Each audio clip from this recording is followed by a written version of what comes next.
this to our YouTube channel afterwards. Fantastic. So thank you all so much for joining us tonight, where we're really excited to be joined by Amanda Regan from Clemson University, who will be speaking on mapping the gay guides using digital history to explore LGBTQ travel guides 1965 to 2005. My name is Alice Kinghorn, and I'm one of the conveners of the Digital History Seminar, and I'll be chairing this evening's session. I'm also joined by James Baker, another one of our conveners, who will be doing the tech side for me in the background. We're really looking forward to hearing from Amanda today, and yes, thank you for joining us. So Amanda will be giving a paper of roughly 30 minutes or so, and then we'll have some time for a Q&A at the end. If you haven't been to one of our seminars before, if you think of any questions during the presentation, then please do pop them in the chat as we go, but we can also come to them at the end, where you can either turn on your microphone and ask your question verbally, or again, you can type it in the chat. So I will briefly introduce Amanda now before starting our paper this evening. So Amanda Regan is Assistant Professor at the Department of History and Geography at Clemson University, where she specialises in US history from 1877 to present, with a focus on women and gender as well as digital history. At Clemson, she teaches in the department's new Digital History Ph.D. programme and leads research projects related to LGBTQ history and women's history. She's the co-director of the Digital History Project Mapping the Gay Guides, and her book project, Shaping Up Physical Fitness Initiatives for Women, 1880 to 1965, is currently under contract with UVA Press. And she received her PhD in 2019 from George Mason University. So I will now hand over to Amanda. Thank you ever so much. Awesome. Well, thank you to Alice and James and to the AHR for organizing this. I'm excited to talk about this project with you all today. So this is a project that began way back in 2019 when I was just finishing up my PhD at George Mason University. And I'll talk a little bit about how the project got started, what made me interested in this. But also, I think we're sort of at a moment where it's interesting to think about the way that the methods that we would use if we were starting this project over today have changed with the advent of AI. And I can talk a little bit about some of the experiments we've been doing applying that technology to the guidebooks, given some recent circumstances here in the United States, which I can talk more about in a few minutes. So what I'd like to do today is sort of set the scene for you, give you an overview of how these guidebooks functioned within the late 20th century, why they would have been used, and who ran this company that published them. And then I'll talk a little bit about the nitty-gritty sort of detail side of things, how we take these guidebooks and turn them into historical data that we can ask and answer questions of. And then talk a little bit about what's next for Mapping the Gay Guides and what's on the horizon. We're sort of at a fork in the road, and I think it's an interesting time for digital history projects in general. So the Bob Damron address books were named after this man that you see here, Bob Damron, who was a gay man that spent most of his life in Los Angeles, although he grew up in Salt Lake City, was actually raised Mormon, and at some point, we're not sure when, moves to Los Angeles, where he gets into running and operating bars. And he originally was not operating gay bars. They were just, your typical bar in Los Angeles. His first bar was called the Gaiety, and it opened sometime in the mid 1950s. And because Bob Damron was gay, many of his friends would come to his bar and hang out. And the bar, which was ironically known as the Gaiety, eventually sort of turned into a gay bar by fact of who hung out there. And after that, Bob Damron started opening gay bars around Los Angeles. Numerous ones opened and closed. At this time, Los Angeles was infamous for the LAPD was infamous for raiding gay bars, and so it was a very dangerous occupation. We also think that he was involved in liquor sales, and he seemed to have some sort of involvement in a business that allowed him to travel around the country. And as he traveled around the country, he would take a yellow legal pad with him and he would make listings of the places that he visited. And he would make notes like, this place has a pool table, this place, the owner is a jerk, right? This place has great disco music, whatever it might have been. And his friends, when they left on business trips, would say, "Hey, Bob, could we borrow your listings for Birmingham, Alabama, or wherever it might have been?" And so Damron got the idea to start publishing these in guidebooks and turn this into a business. And he was very successful. The first guidebook was published in 1965, and they continued to run up through 2019 when the company officially shut down. But it's important to note that Damron sadly died of AIDS in 88 or 89. And he sold the company to a woman named Gina Gata, who operated the company until 2019. The guidebooks changed a lot over the years. They started out as very small, you can't really tell from this picture, but very small guidebooks that were meant to fit in your pocket, right? They were meant to be discreet and hidden. You bought them through the mail. There was a burgeoning print culture during this time, and you would write into the Damron Company and they would send you one of these guidebooks. Over the years, the guides lose the sort of thin pocket style printing. They become much thicker, partially because of the business itself, right? How do you get someone to buy another guidebook when they already have one that exists? How do you convince them to update it each year? Well, you add new entries, right? And so increasingly the guidebooks become international. He starts with Canada and Mexico, and eventually they are global guides that include places in Europe as well. And then once Gina Gata takes over in 1989, she changes the guidebooks fairly substantially. They become a little more, for lack of a better term, politically correct, and I'll show you what that looks like in a few minutes. And so you begin to see them change, and then of course the internet changes things for the guides dramatically. You start to see them taper in popularity beginning in the late 90s. She does publish guides well into the 2000s, but by the time you get to 2010-ish, with the advent of apps and things like Grindr and Tinder, the guidebooks are really a relic of the past. She tries to start a online database and subscription. It's unclear if that ever really takes off. And the company finally ceased publication in 2019. So our project is called Mapping the Gay Guides. And like I mentioned before, it began when I was a graduate student at George Mason University.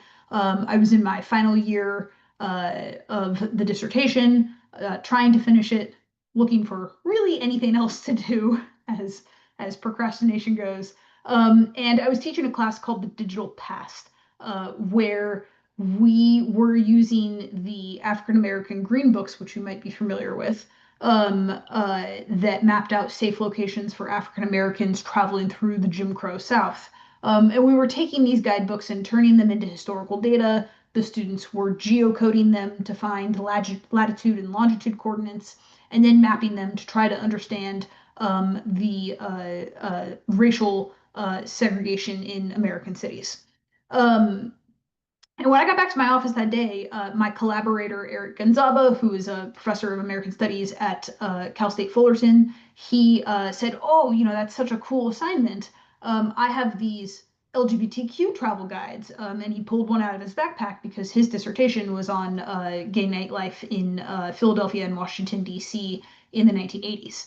And immediately I looked at these guides and I thought there is a fantastic digital history project in this because unlike the African American green books, these had a very continuous run, but they were also categorized in interesting ways. And I'll show you what that looks like in a second. Beyond just being categorized by city and state, Damron associated what we call amenity categories with each location. So it could be that one location had a pool table. It could be that this location caters to women. All kinds of interesting categorizations that I thought would make this a fantastic data set to study. Um, so I want to take a second to just acknowledge the, the huge number of people that have worked on this project since 2019. We've had everyone from high school students to undergraduates to graduate students collaborate on this project. And it really wouldn't be possible without them.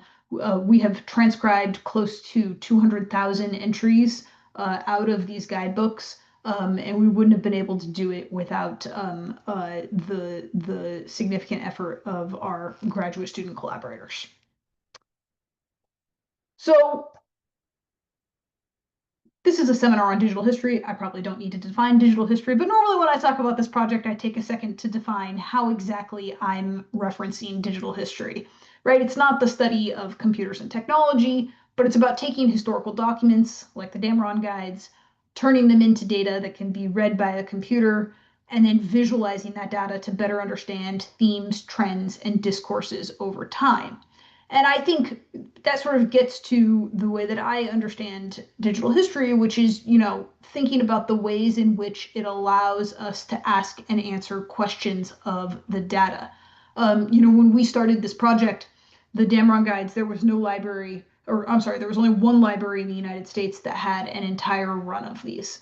You weren't able to go to the Library of Congress or the New York Public Library, right? Two of the major libraries in our country, and get access to these guides. The only place that had them was the University in Southern California. Their One Archives had a complete run, and they were kind enough to partner with us to digitize these so that we could transcribe this data.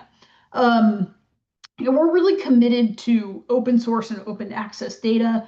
So all of our data is available on GitHub, and soon I think I have some more data to push up there, but there will be close to 200,000 entries on there. And we work really hard to replicate these guides faithfully, so that this will drive not only our own research, but hopefully the research of others who are interested in questions that only these guidebooks can answer. It would be very difficult to go to the archives and take one guidebook and try to track manually the number of entries of locations that were classified as dangerous over 25 years. But with this transcribed data and with digital technology, we're able to do that very easily. And so it's very important to us that we make these open source and available. And I think I just have a quote here from Cameron Blevins, who says, right, that this is the promise of digital history, to radically expand our ability to access and draw meaning from the historical record. Technology opens up potentially transformative avenues for historical discovery. So when I was talking before about what makes the guidebooks unique and why they stood out to me as a perfect source for a digital history project, this explanation of listings is why. So what you see on the right-hand side of your screen is the categorizations that Damron used to classify entries within the guides. These changed over time, and I'll show you that in a second, how the categories change. But they allow us to both understand the listings in the guides, but also to get a glimpse into Damron's own biases, right? These guides were very much geared towards gay men. For the longest time, he refers to any spaces that had women in them as spaces for girls. Eventually that changes to L for ladies, and later, once Gina Gata takes over, to W for women. he also has this categorization B, right, which stood for blacks frequent, and I'm using air quotes there. And in other guides, it becomes MRCAF, multiracial clientele African American. Now we have to ask ourselves, right? This is sort of the reading against the grain part of this. Why would Damron list locations in this way, right? Was it saying, hey, here's a place where you can go and find community? Or was it a warning that this bar was potentially not segregated, right? That it was an integrated bar. We know that these entries made up about 2.5% of entries throughout the 1970s before they begin to decline and be phased out in the 1980s. Peaks at around 3.5% of all entries in 1977. But what gets even more interesting is when you look at what else he is associating with these spaces that he marks as B. Very frequently, he marks them as RT. About 40% of all entries that are categorized this way are marked as RT, which stood for raunchy and downtown types, right? Moreover, if you look at the locations that he's classifying this way, they are in places that you may not expect to find them, right? So New Haven, Connecticut, which is a white affluent area where Yale University is located, is marked as predominantly African American. And so we can ask questions about Damron's biases within these guidebooks and the ways that he is classifying particular entries via these categories. What you see on the left is an example of how these guidebooks were organized. So this is Greenville, South Carolina. And you see there are both formal and informal spaces listed here. So we have places like Club Gemini, which was a private club that had some young clientele, I can't remember what L stands for. And then it was very popular on the weekends. And then you have what were called cruisy areas, like the Greyhound Bus Depot, which was it was warned to be frequented at your own risk. These were more informal spaces where gay men might meet up for sex, looking for community. And so what our project does is take all of these entries and digitize them and create a database and visualization of all of these entries that can be filtered by these explanation of listings. Let me see if I can move to the next slide here. So here's an example of how the categorizations change over time. So on the left is 1978, on the right is 1998, and you can tell just from spot glancing, they're significantly different, particularly in the way that they describe racial groups.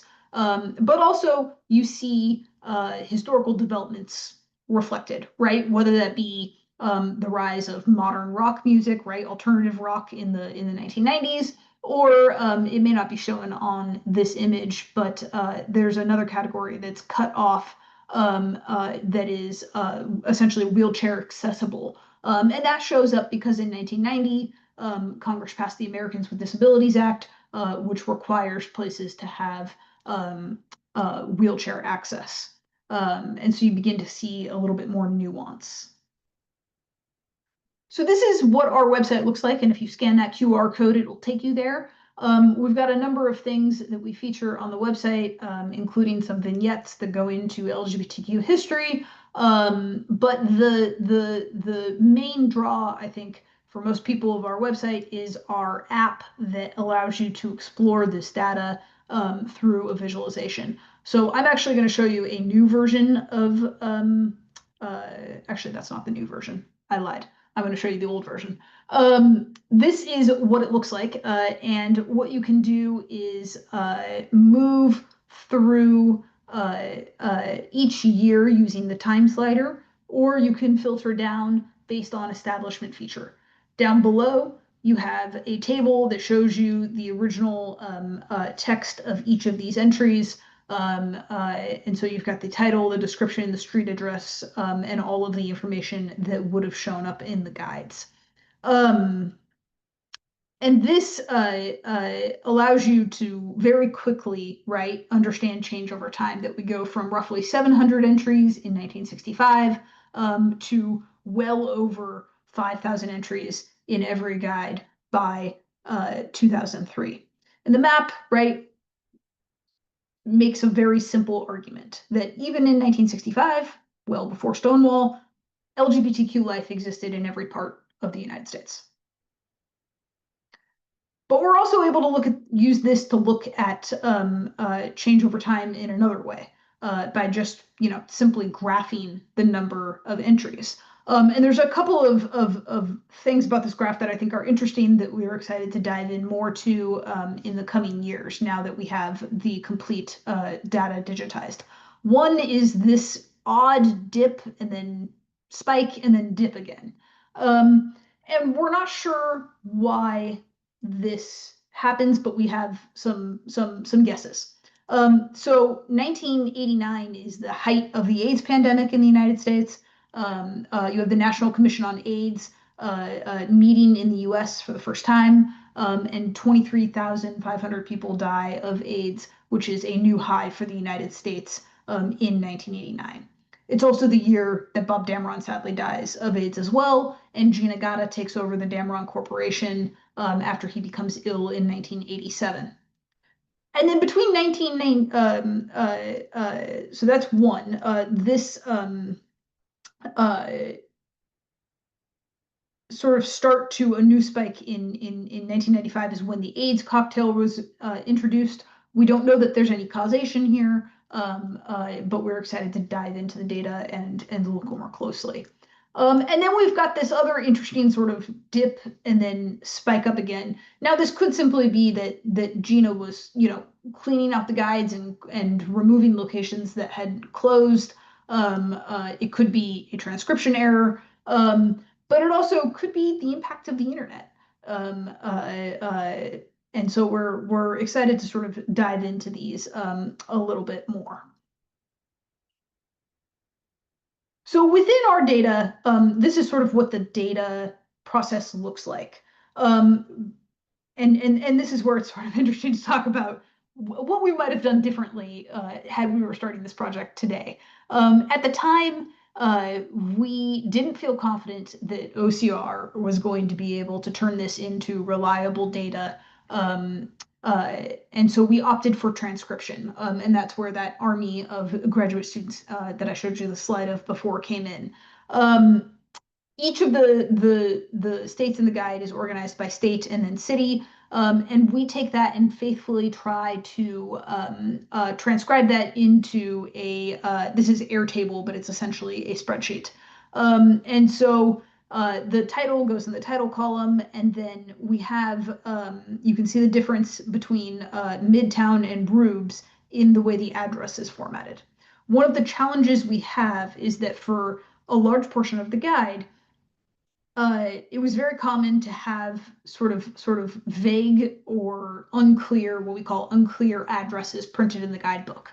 So for example, in New Hope, which is in the right image that you see on your screen there, Cartwheel is located as 1 mile west on US 202.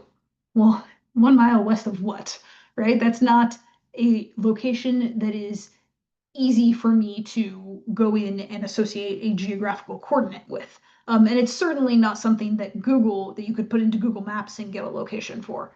And so our data sort of there's 3 types of data. One is data that we can easily send to Google to geocode, something like 155 North Queen Street. We've got data that we're probably not going to be able to find, which I'll show you an image of in a second, something like inquire locally. And then we've got data like 1 mile west on US 202, which we might be able to find, we might not. Same thing with the one below that, Playhouse, that was at Bucks County Main Street. Sometimes we're able to find that, sometimes we're not. It depends on the entry. This is what an inquire locally location looked like. And it was very common to see those when either location hadn't opened yet, or more likely it was only accessible through whisper networks once you sort of made your way into the community within a specific town. Those go away over time by the 1990s. They're very rare, but they're very common in the guidebooks before that. So what we do is we extract those locations that don't have clear street addresses, and we do some good old-fashioned historical research to try to identify those locations. And we're more often than not able to find those locations. Um, uh, so, for example, one of our graduate students, Dominic Bucco, was working on finding locations, and there was a hotel bar that didn't have an address because it must have been a well-known hotel within the community. And he was able to find the address for that location on eBay, of all places, because someone was selling a matchbook that had the name of the hotel bar in it. And so we find a lot of entries through historical societies that have digitized postcards, through community message boards. And so we're able to find the vast majority, but there are still a significant number of locations that don't have clear coordinates. So, for example, the community link is a telephone number, it's a youth group, a service. And so for entries like that, what we do is we just associate the general city coordinates for, in this case, Fresno, California, with that entry. And you might be thinking, well, that sounds problematic when you're mapping these. And it is, depending on the question you're asking. If you go back to our the image of our map, what we do is, so we call those unclear locations, and they couldn't be verified. They were coded by hand. And so we have this checkbox here above the reset button that will filter all of those locations out. Because it depends on the question you're asking, how you want to view the data on the map. If your question is, how many locations were there in 1965, then it's no problem if they don't have very specific coordinates. But if your question is, how did the gay community's location change when a freeway was built or something along those lines, the locations, the exact locations really do matter. And so by checking that box, it'll remove any vague ones so that you can really orient yourself spatially within a city or other location.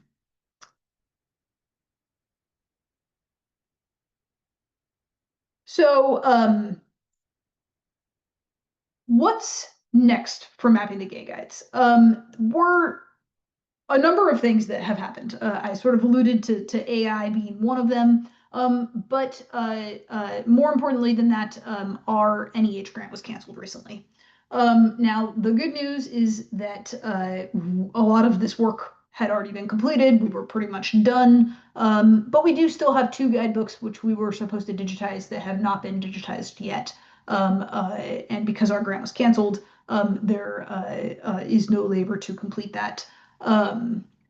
But we do plan to have a big data release before the end of the year. We're going to release these last remaining 10 years that aren't yet public. And so that'll round us out to 2003, which is nearly 200,000 entries. We have that new visualization that I mentioned coming that allows users to filter the data and look for change over time. And then we're gonna work on using AI. We've been doing some experiments to both clean the existing data because as wonderful as it is to have over 20 graduate students working on the data, no matter how much documentation you create about the standards for transcription, things inevitably mistakes get made and things get done differently. And so we've cleaned the data extensively already by hand, but we are doing some experiments to see to what level AI can go in and compare these to the historical documents and bring a greater level of accuracy to the data.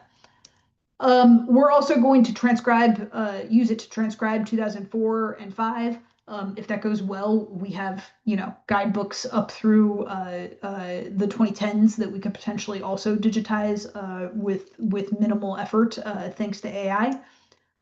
And then one of the things that has always sort of plagued us is we've always wanted to try to identify which locations across guidebooks are the same.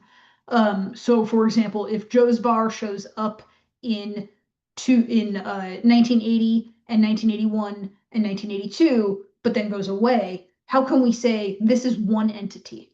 And what that would allow us to do is to track how long locations lasted, right? Was there significant turnover when AIDS set in? um, uh, were locations moving frequently due to violence or other causes? Um, but that's always been a computationally challenging task because of both transcription error, but also just the fact that locations were listed differently in different years, particularly for cruisy locations where, there's a bus stop in every single city that's listed within those locations. How do you say this bus stop is different than this one without going through 200,000 entries by hand?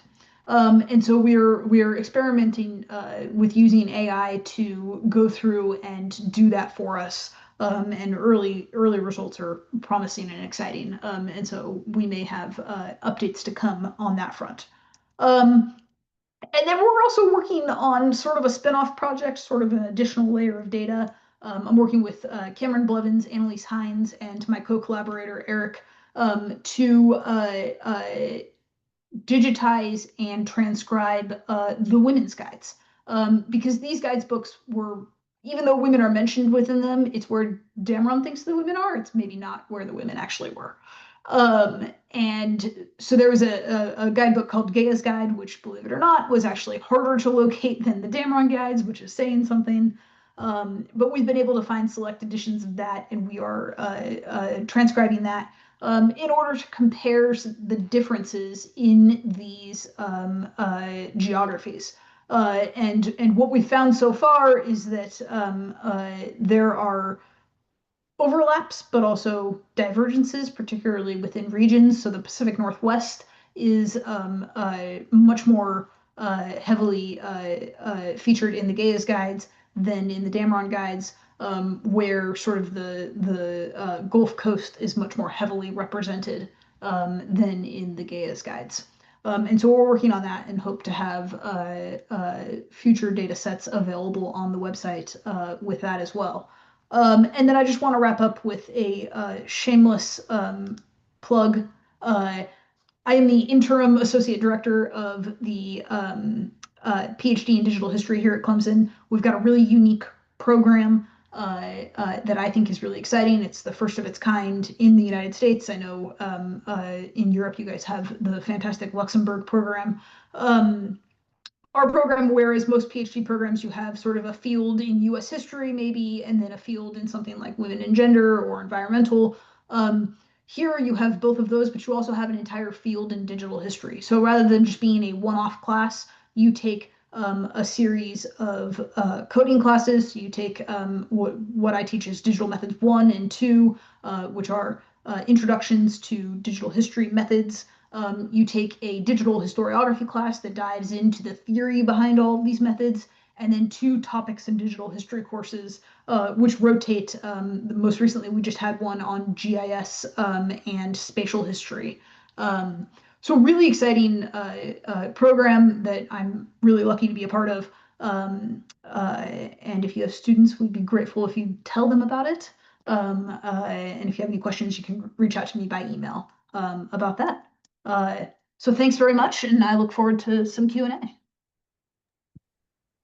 Thank you very much, Amanda, for that absolutely fascinating presentation on your extensive and fascinating project, and also for sharing the challenges surrounding the future plans for the project around the cancellation of the NEH grant and doing this work in the challenging environment. So I'm going to take the chair's privilege here and ask the first question, if that's okay. Absolutely.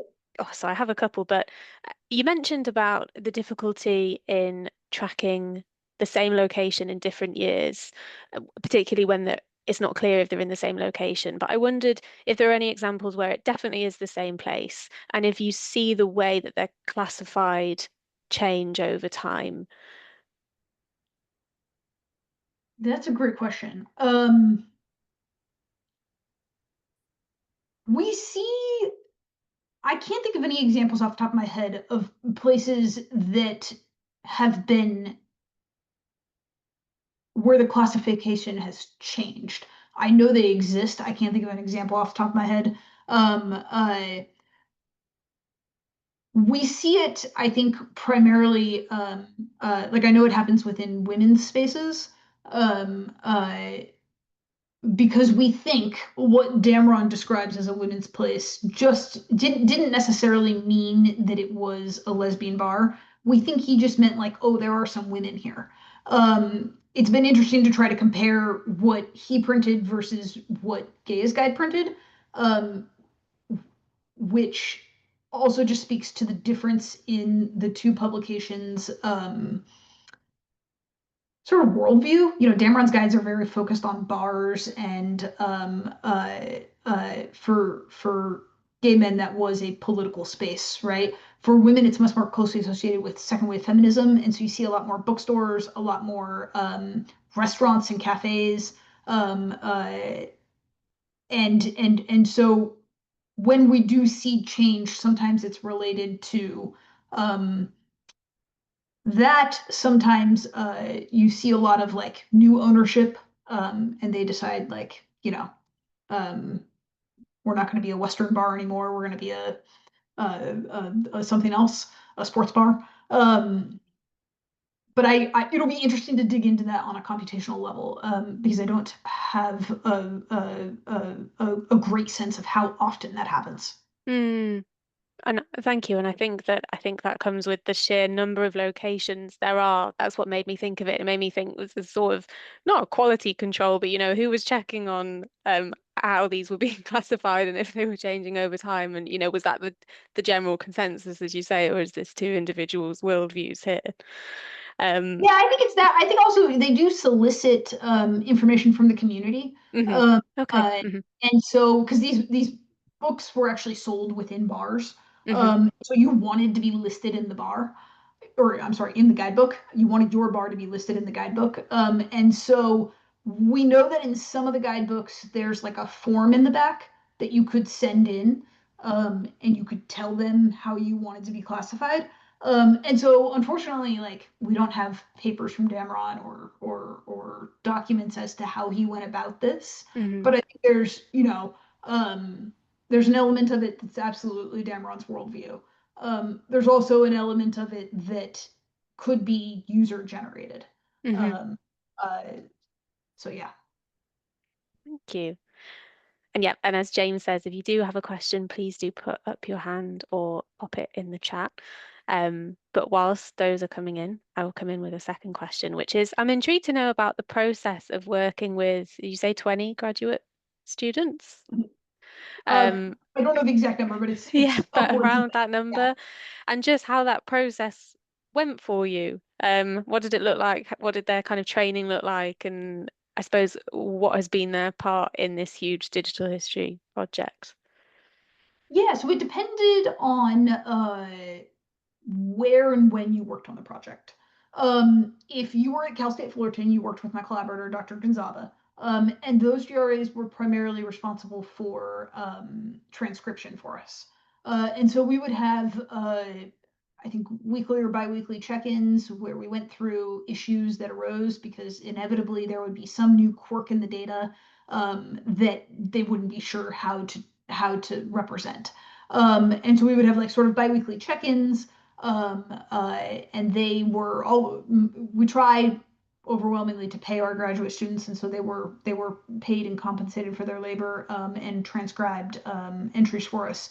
We sort of divided it up. Each person got a year, and they spent the semester or the year transcribing those entries for us. At the end of the year, we tried to give them an opportunity to write a vignette for the site and do some research if they wanted to. Not everyone did, but many of the vignettes that you see on the site are actually written by graduate students. If you were working with me here at Clemson, you were working more on the digital side of the project. Eric is more the content expertise, and I am more the digital expertise. And so here we were doing things like unclear addresses.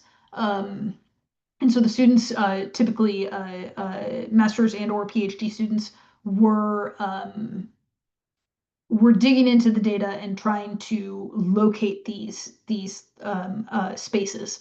Uh, we also had once our PhD student came on board, we he became the I think we called him the I'm trying to remember his exact title. He's the data manager for the project. And so he took on a great deal more responsibility, which was important to me, partially just because I had a new job with all sorts of new responsibilities, as tenure track professors do, but also because it gave him the chance to carve out a section of the project and make it his own, which I think is really valuable on the job market. And it's something that I was given the opportunity to do when I was a graduate student at George Mason University. It was sort of, join a grant-funded project at the Roy Rosenzweig Center for History and New Media, carve out a section of it, build my own skills, and really cut my teeth on digital project management. And so it was really important to me to give him the space to do the same. And he did. He perfected our data cleaning process, processed most of the data in R, the programming language for us, and did most of the geocoding. And so I really mean it when I call them collaborators. We could not have done this project without them. The sheer labor that this took was they all put in an impressive amount of work. Thank you so much for sharing that. And it's fantastic to hear about the kind of skills that could be developed kind of beyond transcription here. Um, They're skills that can't necessarily be taught in the classroom, mhm, right? I can teach graduate students to code in the classroom, but it's much harder to teach project management, mhm. and some of the soft skills that you learn in doing this kind of work. Absolutely. Thank you very much. So we've got a couple of questions that have come in now. So the first is from Rafaela, who has said, you may have already mentioned this, but did similar guides exist for other groups, for example, specifically for lesbians? Yes, great question. There were lots of different guides. For a long time, Damron actually offers a reward for information about guides that are plagiarizing from him. He could be he could be very entertaining in his notes to the readers. So there were many that after Damron's success arose because they were essentially copycats, right? So like the gay yellow pages, things along those lines. But the most significant one for other groups that I'm aware of is the Gaia's Guide, which was specifically targeted at lesbian women, and had I can actually show you. Let me see if I can reshare my screen. Um, the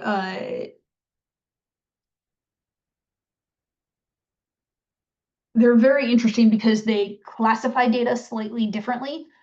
So what you're looking at here, see if I can make this bigger for you, is the equivalent of the categorizations in Damron's guide in the Gaia's guide. So these were classified by clientele, by which bars were mostly a straight bar, but some gay people do go there. And so it's been sort of interesting to try to uh, put these two guidebooks in conversation with each other because they classify spaces in interesting and different ways. But yes, the Gaia's Guide would be the closest thing uh, uh, for women. Thank you. And the next question, I think, links to this a little bit. Eve says, you touched on this a bit, but I was curious about hearing a bit more about how slash if you've interrogated Damron's potential biases or reasoning for different classifications, and if you've added any supplementary information onto the different entries to help viewers find further information. We have not yet, but it's something that we've had conversations about and are interested in doing. And we haven't done it yet for two reasons. One is just the sheer volume, and we've been focused on transcription. The second is that we want to think through how we do that in a thoughtful and careful way. Because, so for example, we're not going in and changing any entries. If there are problematic terms that we wouldn't use in 2025, right? Or mistakes or any of those things, we actually aren't correcting the data because we're trying to uh, maintain as close as possible an accuracy to the original primary sources so that other researchers can use these for their own project. So there absolutely are places where we should do that, and we hope to do that in the future. But at the moment, we have not tackled that. Thank you very much. And I have a question connected to that, which is, I wonder if you know how your data set is being used. If you've mentioned a few of the projects that your graduate, your PhD students did, but I wonder if you have seen any other outputs from the way that historians or other scholars have used this data. Yeah, it's still a little early since It's we early just days, yeah. are releasing a complete data set. But I do know that we get emails frequently. I'd say there's like sort of two audiences, right? There's a public audience, right? In many ways, this is a digital public history project. And we get emails regularly from people who say, "Oh man, I remember going to that bar. I used to go there all the time in the 1980s. Like, here's a fun story about it." To actual researchers who are using this for their own research. We've had several inquiries that have asked us for portions of the data or for unreleased data. I know there was at least one, if not two, MA students working on individual city histories that asked us for copies of the data because for the longest time this data was really hard to access. And so in some cases we're able to provide people with not only the actual data but copies of the guide if that would be helpful for them. So I don't have like specific places I can point to yet, but I know I've written several emails that have provided data sets to people. Thank you. Um, I think that James has a question. Sure. James, do you want to come in? I do. Um, Thank you. so it's interesting you mentioned just then about thinking this through as a digital public history project, because I think towards Mhm. the end, I noted that I think it's a book you said on like queer cartographies, or some kind of move in a direction of thinking about queer cartographies, article, Mhm. whatever it might be, which sounds like Yeah. there's a direction of travel here towards thinking about how, having spent all this time assembling this data, you're thinking about usages and how it relates to thinking about cartographies. And of course, I should start by saying, huge commiserations on the grant being cancelled and then not being able to move forward with some of the data stuff you're planning to do. Um, and when you put that up and started talking about moving towards that queer cartographies thinking, it made me think about what you said earlier about kind of places that can't be mapped Mhm. or that aren't mappable from the Damron Guides alone and the work you've gone into taking a kind of a slightly oblique description of a cartography and then thinking through what that might relate to that kind of imagined spatial reality someone might have to the kind of the GIS coordinates, right? And I Mhm. wonder if you could kind of speak a little bit to, I guess, some of the continuities and discontinuities between sort of the spatial imagination of places that people might have in the gay community in this period, where a description to someone coming into a town of a relation between places might be enough to find somewhere. So that kind of pre-GIS community notions of place and kind of the dynamics of digital mapping and mappability that exist in a digital history project like this. And I guess it's a question I'm always interested in effectively, which is like, what does the ability to map stuff do to how we then think about mappability? I often think of it as like almost the tyranny of the dot, right? We can get right down into a particular coordinate. And how is that helpful then in relation to thinking about how people imagined space in the 60s or the 70s or the 80s, right? And how is it? Because there are some things that are helpful, right? But there's probably also some things that are kind of challenging and don't map with their worldviews. Yeah, absolutely. I mean, that's a great question. It's a big question. I think like in some ways, when you look at our data, the map is actually restrictive and not representative of the spaces that are described in the guides. Like, for example, particularly with like cruising areas, sometimes it's a very specific point, right? The bus stop on the corner of this street and this street. And that's fairly easy to put a pin on. But when it will say like, you know, Central Park. Well, Central Park's a really big space. Like where within Central Park, right? And that doesn't allow us to capture the sort of nuances of that space. All of that is sort of lost um, uh, uh, because of the map's insistence on putting a singular pin on Central Park. There are ways that we've thought about trying to deal with that, right? Maybe we draw polygons or something like that. But we've sort of stuck with pins given the sheer scale of this. But yeah, there's a number of other projects that are, I think, in conversation with ours that are thinking about space in slightly more expansive and different ways. So there's querying the map, which actually takes in user comments about place and has a much different representation of queer spaces on the map. There's also a team of geographers who we worked with actually to digitize the guide. They had a National Science Foundation grant, and we had a National Endowment for the Humanities grant. And we both got these grants right before the pandemic happened, and then all the archives shut down, and our plans became very complicated. And so we pooled our resources, and we were able to actually digitize these guides. And because they're geographers, they're asking very different questions than we were asking. And they had a very different set of commitments to representing space than we did, where they were actually measuring like the distances from highways and things like that. And it was really interesting to have conversations with them about how their method was very different than ours due to our different sort of disciplinary commitments. I'm not sure that answers your question, but those are some thoughts. I think, you know, in a lot of ways, we lose something by just putting pins on a map. And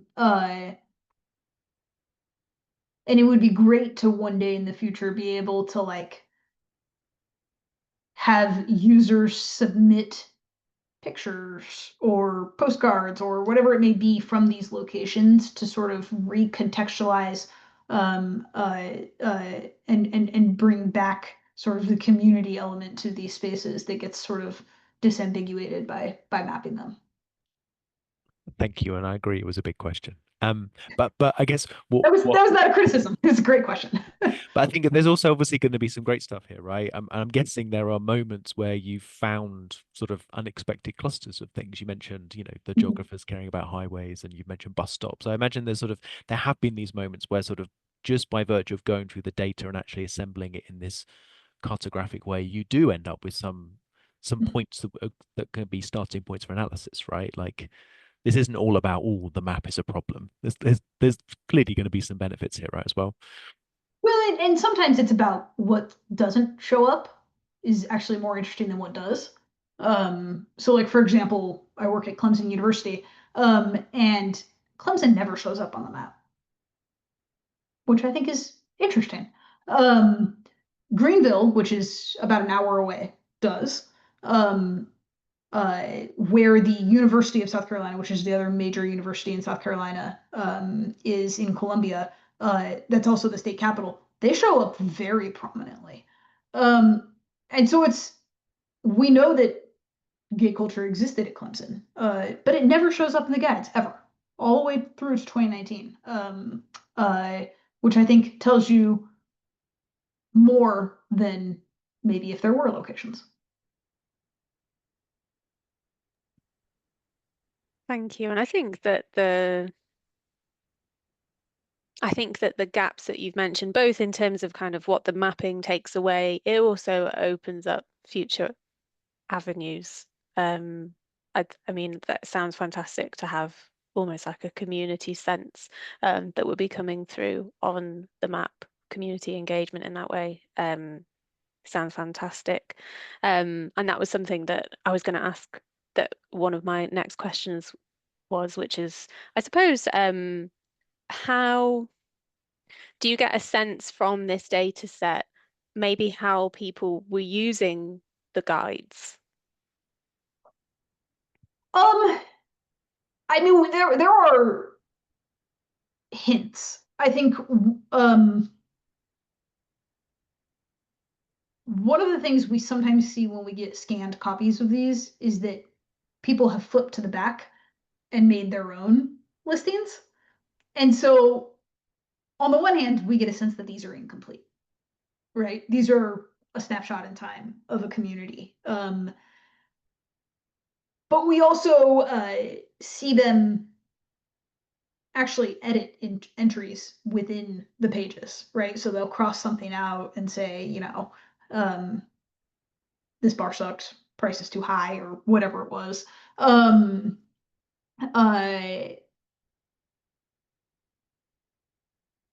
Aside from that, I think, you know, we see trends appear within the data. So we see cruising locations spike in popularity through the 1980s and then steadily decrease, which could point to the opening up of a community a little bit, the rise in spaces for people to gather and not needing to, you know, use some of these more informal spaces to meet people. It could signal that it became more dangerous to frequent these spaces, which was certainly true throughout the 1980s. So we know that people are using them in that way. And then we get emails from people who say, you know, oh man, like, you know, I remember these were so helpful. We, you know, used them to go here. And so there's a few levels of sort of getting a sense of how the community used them. And I think that's interesting because the annotations that you mentioned there, they almost speak to the kind of form of quality control I was asking about before, I guess. You know, what were other people's opinions about these places? Thank you very much. Yeah, of course. I don't think we have any other questions here, unless there's any last minute ones, and we have reached 6:30. So if there isn't, then I'd just like to say a huge, huge thank you to you, Amanda, for presenting your fascinating project. Again, despite the challenges you're facing recently, and huge commiserations there. Thank you so much for sharing this with us and for taking the time and for a fantastic Q&A. I have learnt loads, and thank you everybody for joining us too.